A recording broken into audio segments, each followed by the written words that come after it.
जी अस्सलाम वालेकुम प्यारे पाकिस्तानियों, ये आपके आंखों के सामने अहमद पहलवान खड़वाला फ़ख्रे पाकिस्तान आपकी आंखों के सामने स्टेडियम जलालपुर पीरवाला में आपकी आंखों के सामने मौजूद हैं।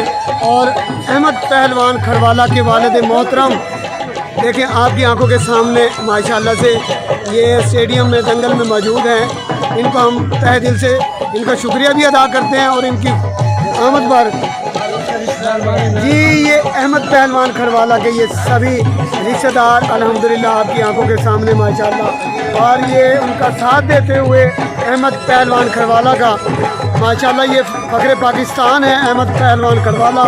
और ये कुश्ती में बहुत फ़ख्र से इनका नाम लिया जाता है अल्हम्दुलिल्लाह। हम इनका तहे दिल से शुक्रिया अदा करते हैं। और ये सब रिश्तेदार अहमद पहलवान खड़वाला, शुक्रिया सर।